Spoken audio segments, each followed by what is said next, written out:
Père éternel, Père Tout-Puissant, nous te rendons grâce pour le souffle de vie. Nous te disons merci parce que tu es le seul, l'unique et le véritable Dieu. Le Dieu d'Abraham, le Dieu d'Isaac, le Dieu de Jacob. Père, je te viens te recommander encore ce matin cette parole que nous allons prêcher ce matin.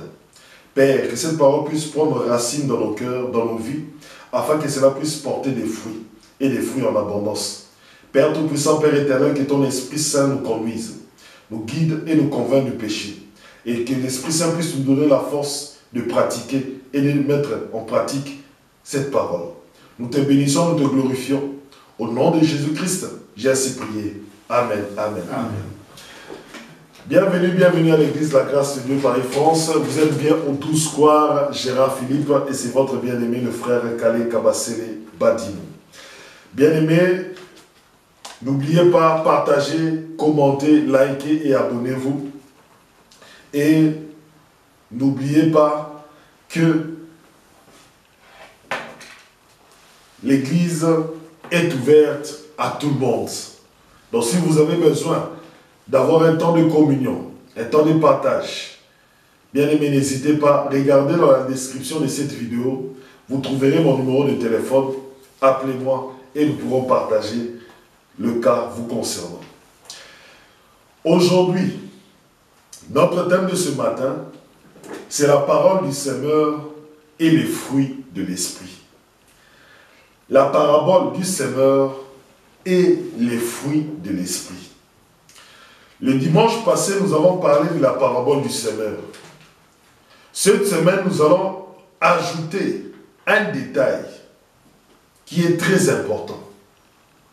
Et ce détail-là, j'ai voulu qu'on en parle aujourd'hui. Ce n'est pas un petit détail, mais c'est un détail vraiment très très important. Matthieu chapitre 13, à partir du verset 18 jusqu'au verset 23. Matthieu chapitre 13, à partir du verset 18 jusqu'au verset 23. Je lis au nom de notre Seigneur Jésus-Christ. Vous donc, écoutez le sens de la parabole du Seigneur. Toutes les fois qu'un homme entend parler du royaume et ne comprend pas la parole, le malin vient et s'en empare de ce qui se trouve semé dans son cœur. Celui-là, c'est celui qui a reçu la sémence sur le bord du chemin. Celui qui a été sémé en des endroits pierreux, c'est celui qui entend la parole et la recueille aussitôt avec joie. Mais il n'a pas de racine en lui-même. Il est versatile, c'est-à-dire qu'il est inconsistant. Survient une tribulation, une persécution à cause de la parole, il trébuche aussitôt. Celui qui a été sémé dans les épines, c'est celui qui entend la parole. Mais chez qui les soucis de ce monde et la séduction des richesses étouffent la parole, qui devient stérile, c'est-à-dire qui ne produit pas de fruits. Quant à celui qui a été sémé dans la bonne terre, c'est celui qui entend la parole et la comprend. Celui-là fructifie et donne qui 100, qui 60, qui 30 pour un. Alléluia. Amen. Bien-aimé dans le Seigneur, lorsque j'ai relu cette parabole, la parabole du Seigneur, j'ai constaté quelque chose. J'ai constaté que la bonne terre produit des fruits. La bonne terre qui reçoit la bonne sémence produit des fruits. Mais lorsque j'ai essayé de regarder les autres terres, la terre qui était au bord du chemin, la terre qui était pierreuse, la terre qui avait des épines, j'ai constaté que ces trois terres n'ont pas produit de fruits. Alléluia. Amen. Mais je me suis dit, j'ai essayé encore de relire. Et lorsque j'ai essayé de relire, j'ai regardé dans la terre qui avait des endroits pierreux. C'est celui qui entend la parole et la recueille aussitôt avec joie. Mais il n'a pas de racine en lui-même. Il n'a pas de racine. C'est-à-dire qu'une personne peut écouter la parole, Mais elle doit laisser la parole prendre des racines. Parce que comment veux-tu produire des fruits si tu n'as pas de racines? Tout arbre, pour qu'il produise des fruits, il faut qu'il y ait des racines. Parce que la racine sert à prendre la sève pour que l'arbre puisse manger, pour que l'arbre puisse vivre. Parce que les racines, l'arbre, pour qu'elle puisse vivre, elle prend sa nourriture. Elle prend sa nourriture dans la terre. Alléluia. Amen. Maintenant, comme elle ne produit pas de fruits, puisqu'elle n'a pas de racines, c'est-à-dire que les poids des pierres la font tomber. Les poids des pierres ne la font pas avancer. Pour que les pierres soient enlevées, il faut que l'arbre puisse prendre des racines pour qu'elle produise des fruits. N'oubliez pas ça. Le but, c'est qu'elle produise des fruits. C'est ce qui nous amène à une chose très importante. C'est que dans notre vie chrétienne, toi qui as accepté Jésus-Christ dans ta vie, ton objectif doit être la production des fruits de l'Esprit. Ton objectif doit être la production du fruit de la parole de Dieu. Nous ne pouvons juger que tu es en train d'évoluer que lorsque nous voyons les fruits se manifester. Donc, il y a une corrélation entre la sémence et les fruits. La sémence est mise dans la terre pour que celui qui sème, qui est le semeur, puisse récolter des fruits. C'est-à-dire que si tu veux avoir un manguier qui te donne des mangues et que tu puisses manger des mangues, tu dois d'abord prendre la graine de la mangue, mettre ça dans une terre et attendre à ce que l'arbre puisse grandir, avoir des feuilles et qu'elle puisse maintenant te produire des fruits. Donc l'objectif du semeur, l'objectif de Dieu, l'objectif du Seigneur Jésus-Christ est que tu puisses produire des fruits. Alléluia. Amen. Si tu ne produis pas de fruits, devant Dieu tu ne sers à rien. Devant le Seigneur Jésus-Christ, tu ne sers à rien. C'est-à-dire que le Seigneur Jésus-Christ a passé son temps. Le Seigneur Jésus-Christ est mort pour rien. Le Seigneur Jésus-Christ a dit que j'ai essayé d'investir sur cette terre, mais elle n'a pas porté de fruits. Alléluia. Amen. Vous voyez l'amour de Dieu. C'est que malgré que tu es au bord de la route, malgré que tu ne comprends pas la parole, le Seigneur viendra toujours s'aimer.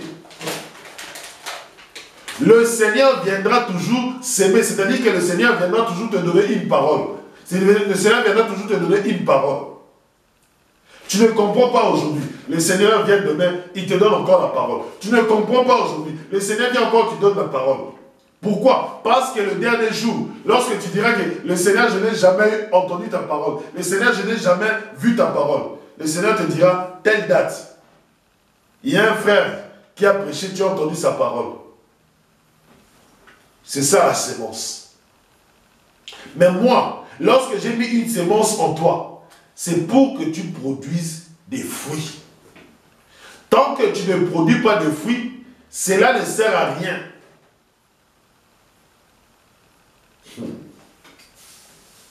Nous continuons. Il y a l'autre qui était sur... L'autre qui était sur des épines. C'est celui qui entend la parole, mais chez qui les soucis de ce monde et la séduction des richesses étouffent la parole, qui devient stérile, c'est-à-dire qui ne produit pas de fruits.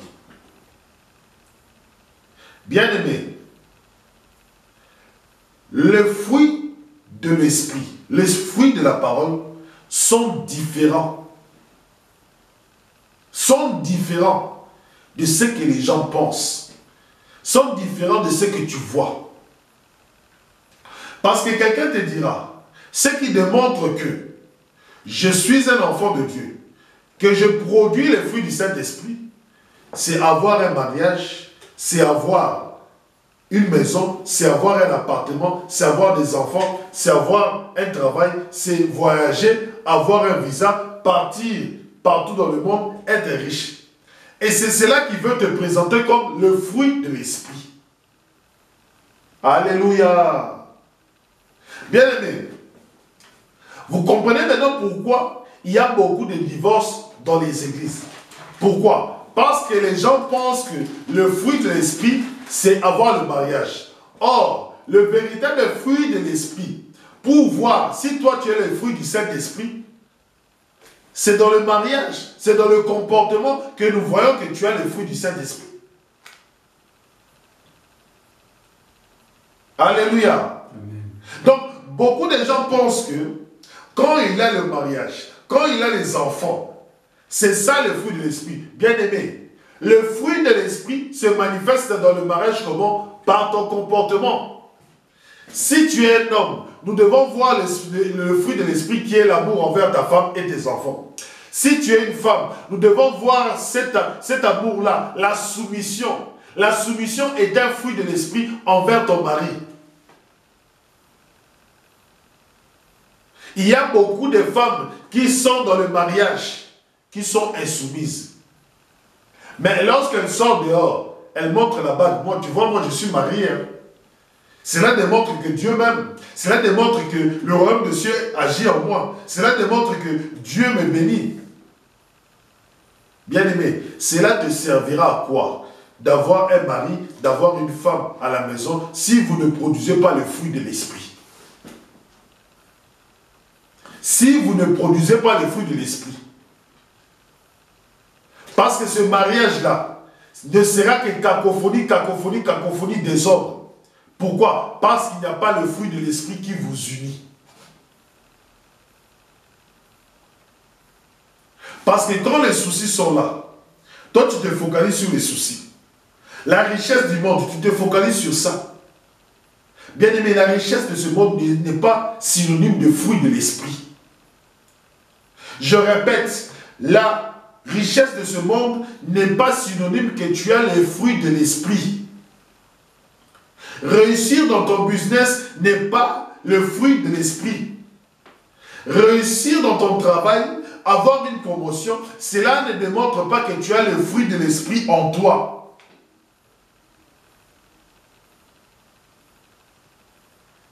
Regardez bien, quand quelqu'un évolue, j'ai eu ma promotion, il vient, il témoigne.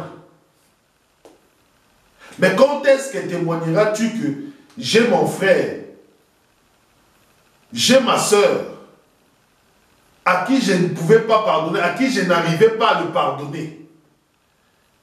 C'était difficile pour moi de le pardonner. Mais la parole de Dieu est venue, m'a convaincu, et j'ai pardonné à mon frère, j'ai pardonné à ma soeur, nous sommes réconciliés. Ça, tu entendras ça rarement. Ça, tu entendras ça. Tu vas entendre ça difficilement. Mais si quelqu'un a acheté une voiture, tu le vois à l'église, j'ai acheté une voiture, Dieu m'a béni. Si quelqu'un a acheté une maison, tu le vois à l'église, j'ai acheté une maison, le Seigneur m'a béni. Ce n'est pas mauvais. Je ne dis pas que témoigner que Dieu t'a donné une maison, c'est mauvais. Non, je ne dis pas ça. Mais c'est devenu rare.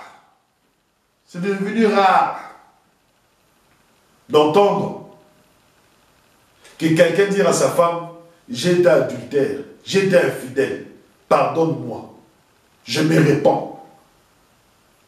Ça c'est rare d'entendre maintenant les repentances. J'étais sorcier, j'étais un magicien, j'ai abandonné. Ça, ce sont les fruits de l'esprit. Ça, ce sont les œuvres du Saint-Esprit. Et c'est ça que le Seigneur recherche.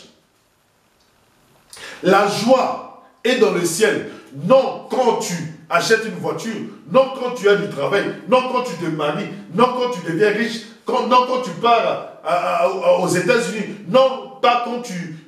La joie n'est pas là au ciel lorsque tu as un visa. Non, c'est pas ça. La joie est au ciel. Dieu se réjouit avec les anges au ciel. Quand est-ce que? C'est quand tu te répands. C'est quand tu abandonnes le mal. C'est quand tu reviens dans le droit chemin. C'est quand tu acceptes Jésus-Christ dans ta vie. C'est là où il y a la joie. C'est lorsque un pécheur abandonne le péché. C'est lorsque un vendeur de drogue abandonne la vente de la drogue et se convertit au Seigneur Jésus-Christ. C'est lorsque la prostituée abandonne sa prostitution et vient au Seigneur Jésus-Christ. C'est là qu'il y a la joie dans le ciel. Parce que là, vraiment, il y a le fruit de la repentance. Bien-aimé, quel est ton cas?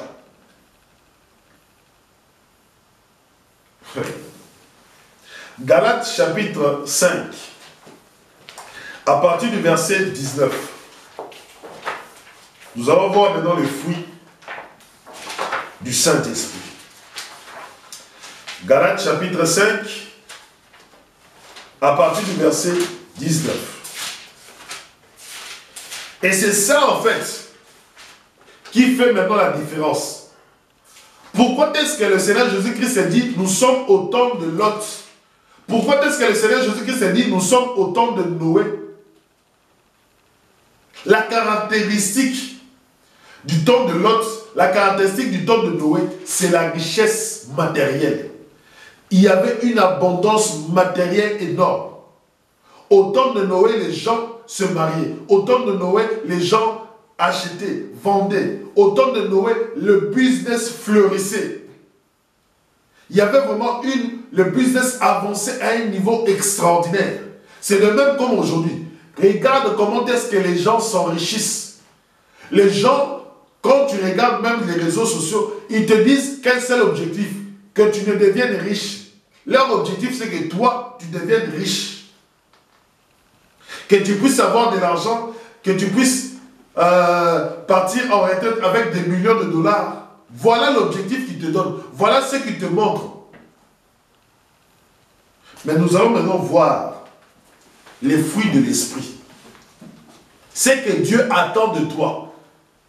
Toi qui te dis que 2025, il faut que j'achète une maison. Toi qui te dis que 2025, il faut que je me marie. Toi qui te dis que 2025, il faut que j'ai des enfants. Toi qui te dis que 2025, il faut que je fasse tel business.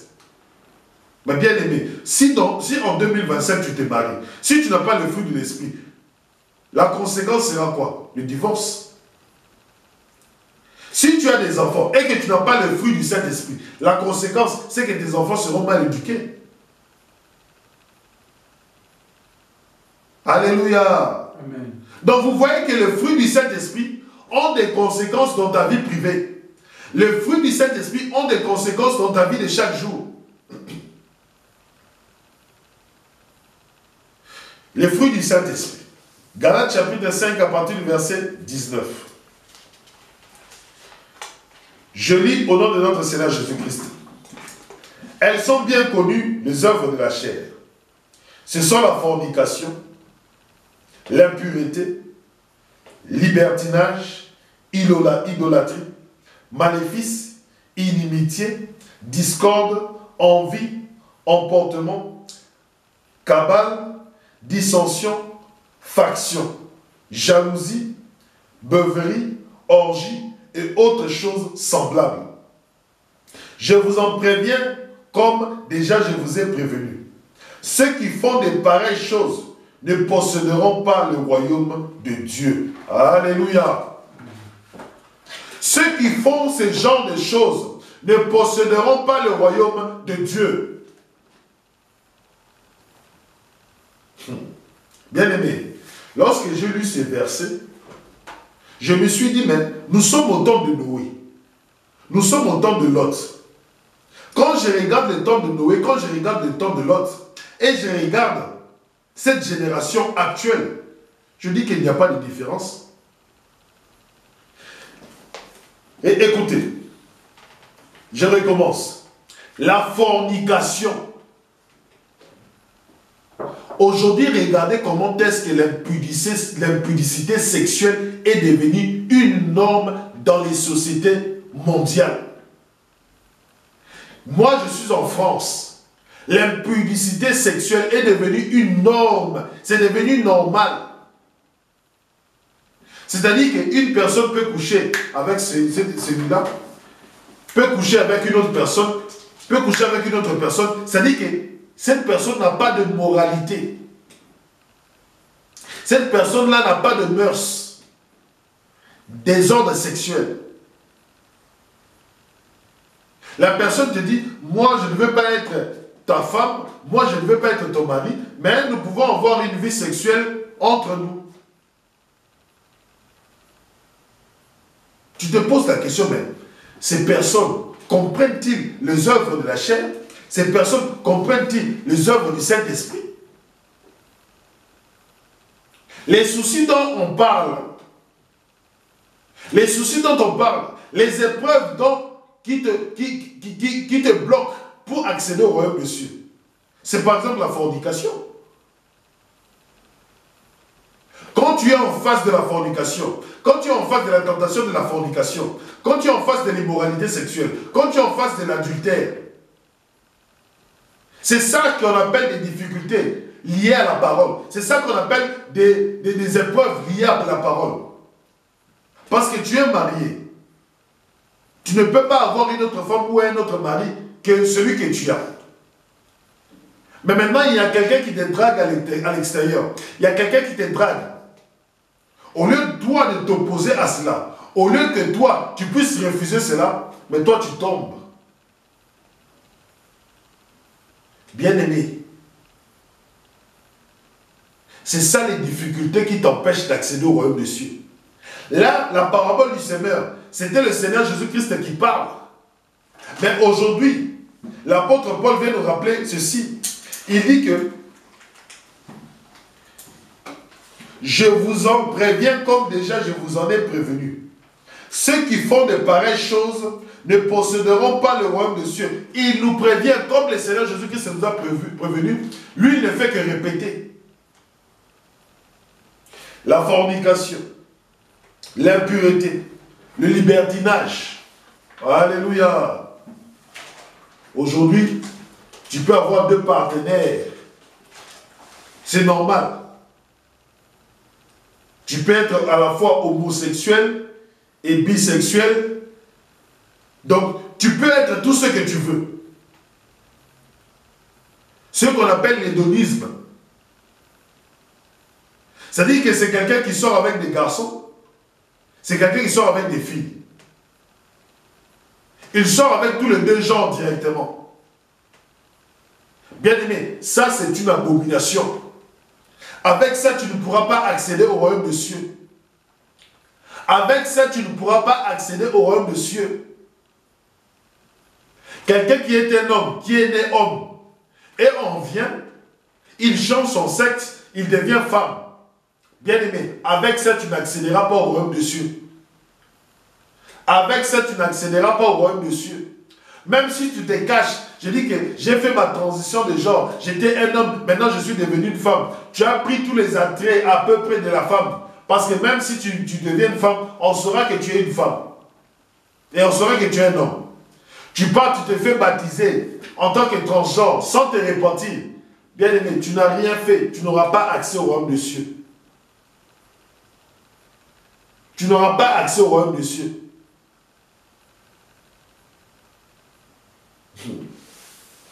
Aujourd'hui, la pornographie est facile sur les portables. Aujourd'hui, même un enfant de 10 ans peut voir la pornographie dans son portable. Alors, si toi, tu n'as pas le fruit du Saint-Esprit et que tu veux avoir des enfants en 2025, si ton enfant tombe sur la pornographie, comment vas-tu l'éduquer? Parce que la pornographie n'est pas un bénéfice, la pornographie est une destruction. Beaucoup des enfants aujourd'hui sont détruits à cause de la pornographie. Beaucoup de couples sont détruits à cause de la pornographie. Beaucoup de vies sont détruites à cause de la pornographie. Dites-moi maintenant, quand un enfant va tomber sur ça, si les adultes sont déjà détruits, et un enfant, ça sera quoi? Une dévastation. Bien-aimés dans le Seigneur, ça, ce sont les œuvres de la chair. C'est-à-dire que ceux qui reçoivent la sémence dans le chemin, ça, ce sont les œuvres qu'ils produisent. Ceux qui reçoivent la sémence dans le sol pierreux, ça, ce sont les œuvres qu'ils produisent. Ceux qui reçoivent la sémence au milieu des épines, ça, ce sont les œuvres qu'ils produisent. Je répète, l'envie, l'emportement, la cabale, dissension, faction, jalousie, beuverie, orgie et autres choses semblables. Là, ce sont tous ceux qui ne produisent pas des fruits de l'esprit. Mais maintenant, continuons. Galates chapitre 5, à partir maintenant du verset 22. Ce que produit l'esprit, c'est la charité, la joie, la paix, la longanimité, la mansuétude, la bonté, la fidélité, la douceur, la tempérance. Contre les pareilles choses, il n'y a pas de loi. Alléluia. Aujourd'hui, pourquoi est-ce que le monde est égoïste? Aujourd'hui, pourquoi est-ce que le monde ne fait que penser à soi? Pense à toi, pense à ton avenir, pense à ceci, pense à cela. Parce qu'il veut que tu t'aimes toi tout seul. Au lieu d'aimer les autres, tu cherches seulement à t'aimer toi-même. Mais les fruits de l'esprit ne sont pas comme ça. Le fruit de l'esprit, c'est aimer les autres comme le Seigneur Jésus-Christ nous a aimés. Ceux qui sont tombés sur le sol en cours de chemin, ils ne peuvent pas aimer. Parce qu'ils ne produisent pas de fruits. C'est pour cela que vous voyez que d'autres personnes, ils se disent chrétiens, mais ils n'arrivent pas à aimer. C'est-à-dire que c'est quelqu'un qui a reçu la parole au long du chemin. Le diable est venu enlever la parole. Beaucoup de gens se posent des questions, mais pourquoi est-ce qu'il y a des divisions? Pourquoi est-ce qu'il y a des dissensions? Pourquoi est-ce qu'il y a des combats? Pourquoi est-ce qu'il y a des jalousies dans les églises? C'est parce que les chrétiens ne produisent pas de fruits. Les chrétiens ne produisent pas de fruits.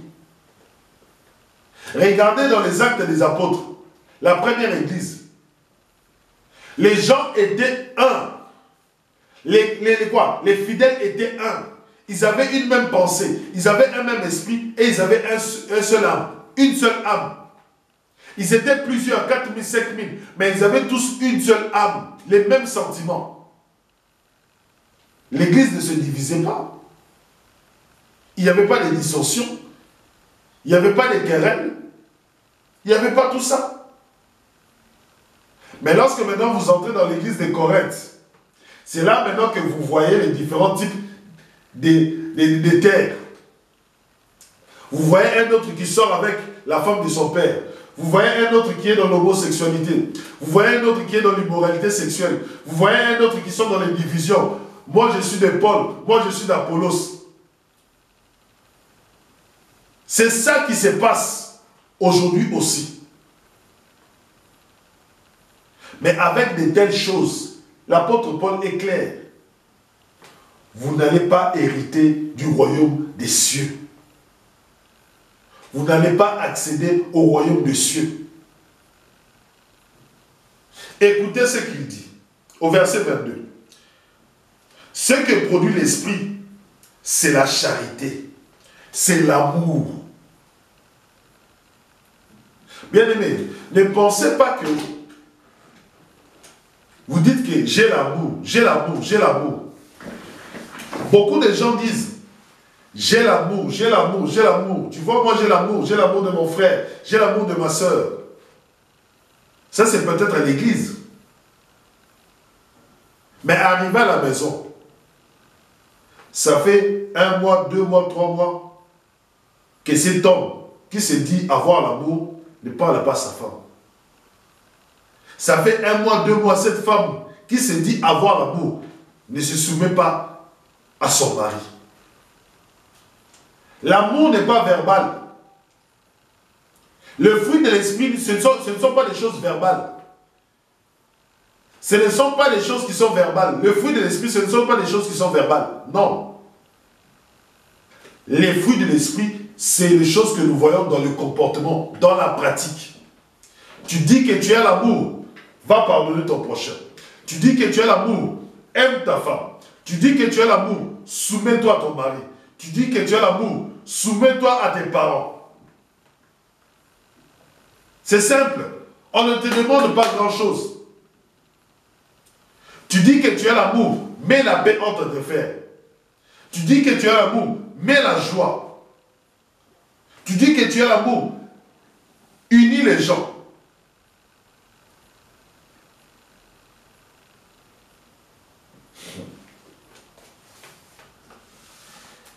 Je continue. Ce que produit l'esprit, c'est la charité, la joie, la paix, la longanimité, la mansuétude, la bonté, la fidélité. Alléluia. Amen. Bien-aimé, la fidélité est devenue rare à trouver. Des gens qui soient fidèles au Seigneur Jésus-Christ. Les gens qui soient fidèles. La fidélité est un fruit de l'esprit. Quand tu es fidèle à ta femme, quand tu es fidèle à ton mari, ta fidélité est un exemple de fruit de l'esprit. Quand tu es fidèle dans tout ce que tu fais, quand tu es fidèle à tes engagements, quand tu es fidèle à tes enfants, quand tu es fidèle à ton travail, quand tu respectes ton travail, quand tu respectes tes frères et sœurs, quand tu es fidèle à ce que tu dis, c'est un exemple de fruit de l'esprit. C'est un exemple. Ce sont des choses qui sont banales. Ce sont des choses qui sont simples.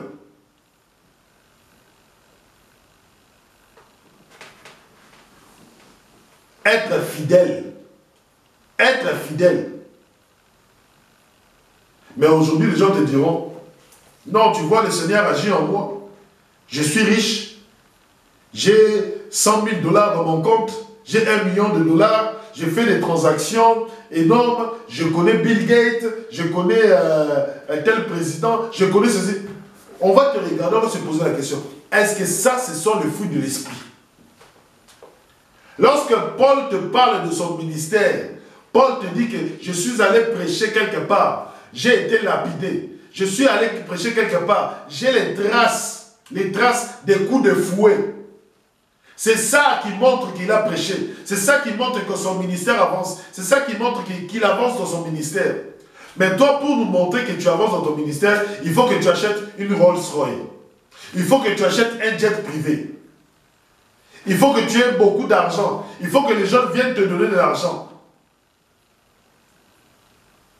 Bien-aimé, le fruit de l'esprit, c'est la fidélité.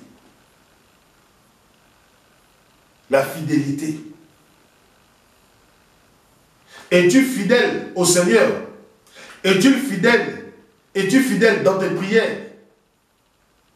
Alléluia. Parce que beaucoup de gens, ils peuvent prier aujourd'hui, demain ils ne prient pas, une semaine, 2 semaines ils ne prient pas, et ils reviennent encore et prient. Bien-aimé, sois fidèle aux prières. Sois fidèle à tes temps de prière. Sois fidèle. Sois fidèle à la méditation de la parole de Dieu. Sois fidèle à la prière. Sois fidèle à te dire que non, je dois méditer la parole même 10 minutes, même 20 minutes, même 30 minutes par jour. Il faut que j'ai un temps où je peux méditer la parole. Sois fidèle à cela. Sois fidèle à l'œuvre que tu fais dans l'église. Sois fidèle. Sois fidèle.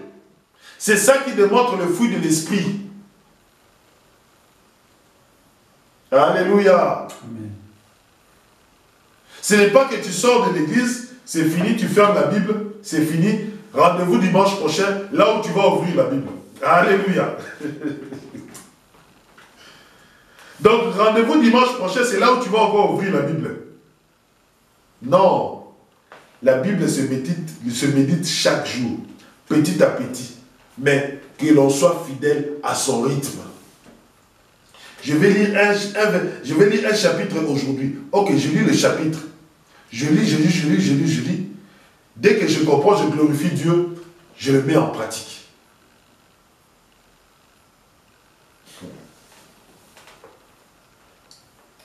Si nous vivons par l'Esprit, que notre conduite aussi soit inspirée par l'Esprit. Alléluia. Si quelqu'un a l'Esprit de Dieu, que sa conduite soit inspirée de l'Esprit, c'est-à-dire que sa conduite doit émaner du Saint-Esprit. C'est le Saint-Esprit qui doit lui dire, tiens, va pardonner ton frère, va aider ton frère, va soutenir ton frère, va soutenir les veuves, va soutenir les orphelins, fais ceci, fais cela. Cela doit être inspiré par l'Esprit Saint. Mais comment est-ce que toi tu vis? Tu vis selon tes propres sentiments, tu vis selon tes propres idées.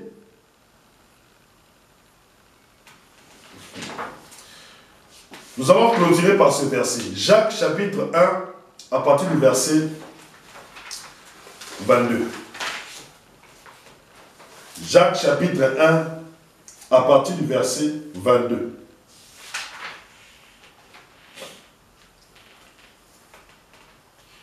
Ou bien commençons par le verset 19. Sachez-le, mes frères bien-aimés. Jacques chapitre 1, à partir du verset 19. Sachez-le, mes bien-aimés, mes frères bien-aimés, que tout homme soit prompt à écouter, lent à parler, lent à se mettre en colère. Car la colère d'homme ne fait pas œuvre juste devant Dieu. C'est pourquoi, vous débarrassant de toute souillure et de tout débordement de malice, accueillez domicilement la parole qui a pris racine en vous et qui est capable de vous sauver. La parole nous demande d'accueillir. Écoutez comment est-ce que vous devez accueillir.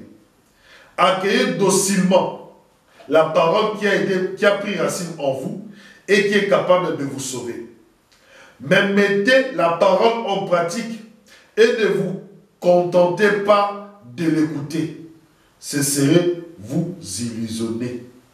Alléluia. Amen. Bien-aimés dans le Seigneur, soyez prompts à écouter et lents à parler. Beaucoup de gens, lorsqu'ils entendent l'amour, moi j'ai l'amour, moi j'ai l'amour, moi j'ai l'amour, moi j'ai l'amour, ils sont rapides à parler. Ils sont rapides à parler. Ils parlent rapidement. Moi j'ai l'amour, moi j'ai l'amour, moi j'ai l'amour. Ok. Tu as été rapide à parler. À parler. Tu t'es empressé de parler. Mais maintenant, écoute ce que l'apôtre Jacques te dit. Il te dit ceci.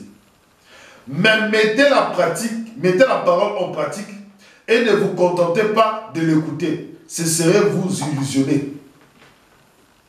Bien-aimé, quand tu écoutes cette parole, chaque dimanche, tu écoutes une parole, tu écoutes une parole, tu écoutes une parole, tu écoutes une parole, tu écoutes une parole. Mais tu la parole en pratique. Parce que écouter, c'est bien. Ah oui, j'ai écouté le frère Calais, j'ai écouté la parole aujourd'hui. C'est bien. Le frère Calais ne sera pas derrière toi pour que tu puisses la pratiquer. Hein. Le frère Calais ne sera pas derrière toi pour te surveiller. Est-ce qu'il pratique-tu la parole? Ça sera dans ta maison. Ça sera ta femme. Ça sera ton mari. Ça sera tes enfants qui pourront juger si tu as pratiqué la parole. C'est pour cela qu'il faut des fois ramener les enfants à l'église. Pourquoi? Lorsque les enfants écoutent la parole, il dit que le pasteur dit que mentir c'est mauvais. Et lorsqu'ils rentrent à la maison, lorsque ses parents vont mentir, les enfants vont rappeler aux parents en leur disant non, mais vous étiez à l'église. À l'église, le pasteur a dit que mentir est mauvais. Comment est-ce que vous êtes en train de mentir comme ça? Ah oui, hein? Ah, vous allez me dire, frère Calais, et toi? Mais moi, je suis comme toi. Lorsque j'écoute cette parole, bien aimé, ça me parle aussi. Ne pensez pas parce que je proclame la parole, je ne suis pas concerné par la parole. Non, je suis concerné encore plus. Je suis concerné encore plus parce que c'est moi qui vous enseigne. Parce que l'apôtre Paul dit, soyez mes imitateurs. Comme moi je le suis de Christ. C'est-à-dire que comme Paul imite Christ, vous aussi vous devez l'imiter. Moi qui vous enseigne, je dois aussi être un exemple. Si moi qui t'enseigne aujourd'hui, je sors à l'extérieur, tu me vois en train de vendre de la drogue, mais tu viendras me dire, mais frère Calais, toi tu nous as enseigné de ne pas vendre de la drogue. Mais comment est-ce que toi aujourd'hui on te voit dans les quartiers de trappe en train de vendre de la drogue? C'est contradictoire à ce que tu enseignes. Oui, bien-aimé, cette parole te concerne et cette parole me concerne. Ça nous concerne tous. Nous devons tous produire du fruit. Nous devons tous produire des fruits de l'esprit. Mais pour produire des fruits de l'esprit, nous devons pratiquer la parole. Or, la bonne terre, c'est quelle bonne terre? C'est celle qui reçoit la parole, qui comprend la parole, qui l'écoute et qui la met en pratique. Ce n'est qu'en mettant la parole en pratique que tu peux produire des fruits. Ce n'est qu'en mettant la parole en pratique que tu peux produire des fruits.